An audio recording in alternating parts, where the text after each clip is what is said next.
নমস্কার, আমি অমরেন্দ্র একটি নতুন ভিডিও নিয়ে আপনাদের কাছে চলে এসেছি আমার গ্রিন ডায়েরি চ্যানেলে। আজকে কথা হবে সেই খাদান নিয়ে। সোশ্যাল মিডিয়াতে দুটি ইউটিউব চ্যানেলে প্যারালালি একসাথে এই খাদানের টিজারটি পোস্ট হয়েছিল। 1 নম্বর টিজারটি ঘিরে মাত্র 1 মিনিট 19 সেকেন্ডে মানুষের মধ্যে যেরকম উন্মাদনা চোখে পড়ছে, তাতে একটা জিনিস পরিষ্কার যে খাদান একটা দিগন্তকারী বিষয় হয়ে দাঁড়াচ্ছে।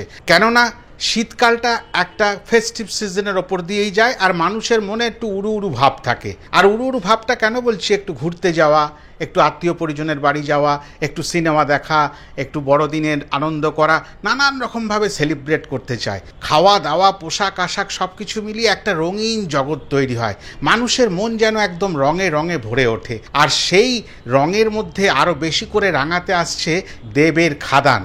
খাদান নিয়ে যে একটু উন্মাদনা বেশি হবে, এটা কিন্তু অনেক আগেই পরিষ্কার হয়ে গেছিল।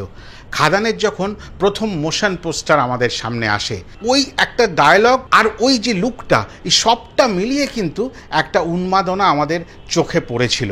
আসলে 5-6 বছর হয়ে গেছে দেব মাস ফিল্মস করেনি, মানে ঝা চকচকে পিওর কমার্শিয়াল ফিল্ম। কেন বলছি এই কথাটা বারবার উঠে আসছে? একটি তার কারণ, সেটা হচ্ছে কমার্শিয়াল সিনেমা ছাড়া কিন্তু একটা ইন্ডাস্ট্রি বেঁচে থাকতে পারে না। কমার্শিয়াল সিনেমার দর্শককে হলের দিকে মুখ ফেরানো যাবে না। আর এইখানেই দেবও বেশ কিছুদিন আগে একটা ইন্টারভিউতে বলে বসলেন যে এখন কি আমি পাগলুর গানে নাচ করব। দেবের মনে কোথাও একটা জায়গা তৈরি হয়েছে, আমার একটু বয়স হয়েছে। আমার ধারণা, দেখুন, হতেই পারে যে আমার একটু বয়স হয়েছে, এখন আমার পাগলু নাচ করলে হবে না। সেই রঙিন দৃশ্য আমরা এতদিন দেবের কাছ থেকে পেয়েছিলাম, আজ থেকে 5-6 বছর আগে অবধি, সেইগুলো বুঝি করলে দেবকে কেউ নেবে না, ওনার মনে একটা ধারণা হতে পারে। আর একটা হচ্ছে অভিনেতা সত্তার সঙ্গে রাজনীতির সত্তা একটা কোথাও ক্ল্যাশ তো করেই, যে এখন আমি রাজনীতিতে আছি, একটা উল্টাপাল্টা গানের সঙ্গে নায়িকার সঙ্গে কোমর দোলানোটা ঠিক মনে হয় দর্শক ভালোভাবে নেবে না, আমাকে যারা রাজনীতিকভাবে পছন্দ করে। তা আমার মনে হয় এই বিষয়টা ভুলে যাওয়াই ভালো। দেবের থেকে বয়সে একটু হলেও বড় জিৎ কিন্তু চালিয়ে যাচ্ছেন। জিতের টেনাসিটি একটাই, যে কমার্শিয়াল সিনেমা থেকে সরে যাব না। আর দেব সরে গিয়ে যে কোনো অপকার করেছেন সেটা কিন্তু নয়। দেব ভালো কাজই করেছেন, ভালো ভালো সিনেমা উপহার দিয়েছেন, কিন্তু কমার্শিয়াল সিনেমাটা তিনি একেবারে মুছে ফেলে দিয়েছিলেন। সেই কারণেই খাদান নিয়ে এতটা উন্মাদনা। কেন খাদানে ওই যে অবতার, যেটা সবাই বলছেন, আমার নতুন কিছু কথা না, খাদানের এই যে মাস অবতার, এই অবতারটাকেই এই দেবের মধ্যে আবার নতুন করে দেখতে চায়। সেই মারকাটারি লুক, সেই একটা অ্যাংরি ইয়াংম্যান লুক, আবার কোনো সময় একটা প্রেম প্রণয়ের গান, সব কিছু মিলিয়ে ওই ধরনের দেবকে ফিরে পেতে চায় মানুষ। আর যে দুটি ইউটিউব চ্যানেলে এই টিজারটি রিলিজ হয়েছে, তারা কিন্তু একটা হিস্ট্রি তৈরি করে ফেলেছে। এত মানুষ দেখছে টিজারটিকে, যেন থামতেই চাইছে না। এই কয়েকটা সিনেমা ইদানিং অদ্ভুতভাবে যে কোনো সিনেমাকে ডমিনেট করতে চায়। কীরকম? 1 নম্বর পুষ্পা, 2 নম্বর সালার, 3 নম্বর কেজিএফ, তারপরে পাঠান। এই 3-4টে সিনেমার নাম, যে কোনো একটু যদি সিনেমা কমার্শিয়াল লুক নিয়ে চলে আসে, তাহলেই মনে হয় তাদের থেকে কিছু কপি করে এই সিনেমাগুলো হচ্ছে। আরে একগাল দাড়ি রাখা মানেই কি কেজিএফ পুষ্পার নকল করা? অবাক কাণ্ড। এই দাড়ি সংস্কৃতি তাহলে মনে করেই দিই, তখন দক্ষিণী সিনেমা এতটা বড় আকার ধারণ করেনি আজকে যে জায়গাটা তৈরি হয়েছে। সেই সময় অনিল কাপুর আর জ্যাকি শ্রফ কিন্তু প্রথম গোপ দাড়ি নিয়ে সিনেমা করতে আসে। তাহলে আমি তো বলবো এই লুকগুলো তখনকার কপি করা। তারও আগে একটা কথা বলি, তখন সবাই চলতো একটু চকলেটি লুক, মানে গালে দাড়ি তো দূরের কথা, গোপটুকুও থাকবে না।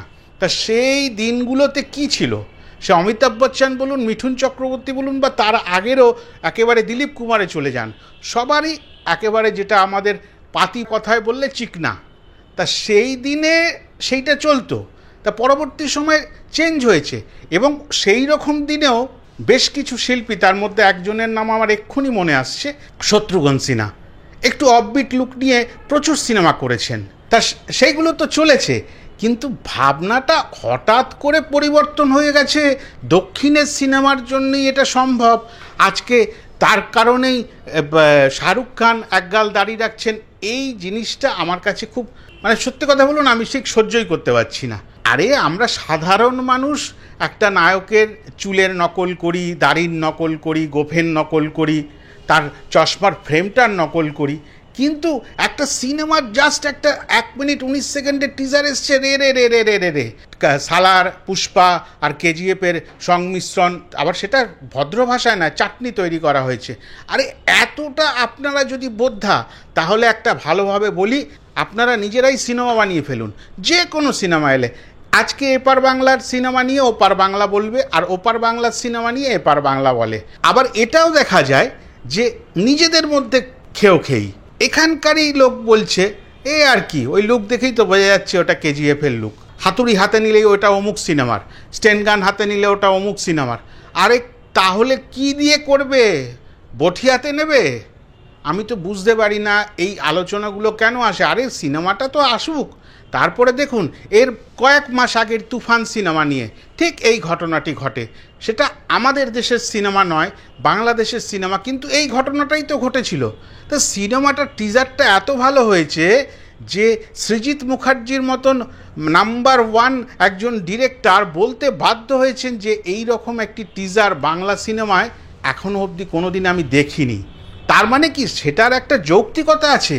তা সেই সব কথা বাদ দিয়ে এই সাধারণ মানুষ কমেন্ট সেকশানে গিয়ে প্রত্যেকটি ভিডিওর তলায় এত কথা কিসের আসে, এত আপনাদের রাগ কিসের? তবে পাশাপাশি কিছু জিনিস ভালোও লাগছে। সেই ভালো লাগাটা কীরকম যদি আপনাদের একটু শেয়ার করি, সেটা হচ্ছে জিতের ফ্যানরা বা জিতকে যারা গুরুদেব মনে করেন, তারা কিন্তু একটা জিনিস খুব সুন্দর করে মেনটেন করছেন, বলছেন আমরা জিত লাভার্স, কিন্তু আমরা দেবের পাশে আছি খাদানের জন্য। তার মানে কি এই যে সুন্দর একটা বাতাবরণ তৈরি হচ্ছে, এইটা কিন্তু হেলদি বাতাবরণ। আরে থাকবে মোহনবাগান, ইস্টবেঙ্গল থাকবে, জিত দেব থাকবে, এটা থাকবে, কিন্তু সেটা যেন এরকম লেভেলে না নেমে আসে, যেন মারমুখী না হয়ে যায়। আর কাদা ছোড়াছুড়ি কেন, বাজে কথা ব্যবহার কেন, এইগুলো একটু যদি মানুষ বদলায়, পৃথিবীটা অনেক সুন্দর হতে পারে। আমার হয়তো কথাগুলো শুনে মনে হবে যে এই কথাগুলো এখানে প্রয়োজন কি না, আমি এই সময় নিয়ে করি, আমি এই সারাদিনে 10টা 12টা ভিডিও করতে পারি না। আমার নিজস্ব কাজকর্ম মাঝখানে আমি দেখি যে এই জায়গাটা বলার মতো, তা আমি একটা ভিডিও করি। সবথেকে বড় কথা, আমার মতন ছোট কন্টেন্ট ক্রিয়েটারের জন্য একটা সুন্দর খবর হচ্ছে, এই দেব খাদানের টিজার সম্বন্ধে বলাতে মার্কেটটা দেখলাম চেঞ্জ হয়ে গেল। আমার মতন যারা ছোট ছোট কন্টেন্ট ক্রিয়েটার, তাদের অনেকটা অক্সিজেন দিলেন দেব। আরে যার 50টা ভিউজ হতো তার 150টা ভিউজ হয়েছে, যার 500টা ভিউজ হতো তার 1500 ভিউজ হয়েছে। আর যারা টপ লেভেলে রয়েছেন, অরিত্রবাবু, রূপমবাবু, তাদের কথা এখানে আসছে না। একেবারে তলানির দিকে রয়েছি আমরা। তা আমাদের মতন কন্টেন্ট ক্রিয়েটাররা যেই প্রচেষ্টাগুলো করছে, মানুষ সেইভাবে হয়তো দেখতে পাচ্ছে না। সেই সুযোগটা তো দেবের এই খাদান আমাদের কাছে তুলে দিলেন, তাহলে মানুষ তো উপকৃত হচ্ছে। তা এইটা নিয়ে এতটা কাদা ছোড়াছুড়ি করলে আমাদেরও তো কষ্ট লাগে। আমরা কষ্ট করে একটা ভিডিও করি আপনাদের কাছে কিছু কথা তুলে ধরবো বলে, আর এই কথাগুলো কিন্তু গুছিয়ে বলতে লাগে। যে ক্যামেরা অন করলাম আর যা মুখে এলো বললাম, সেটা কিন্তু নয়। এতটাই বলার ছিল। সবাই ভালো থাকবেন। আমার ভিডিওটা যদি ভালো লাগে একটু লাইক, কমেন্ট, শেয়ার করে দেবেন। আর যারা এখনও অভিমান করে হোক বা পরে করব এরকম মনে করে হোক আমার চ্যানেলটা সাবস্ক্রাইব করেননি, দয়া করে সাবস্ক্রাইব করে নিন। আজকে তাহলে আসি, আবার অন্য দিন দেখা হবে নতুন ভিডিও নিয়ে। নমস্কার।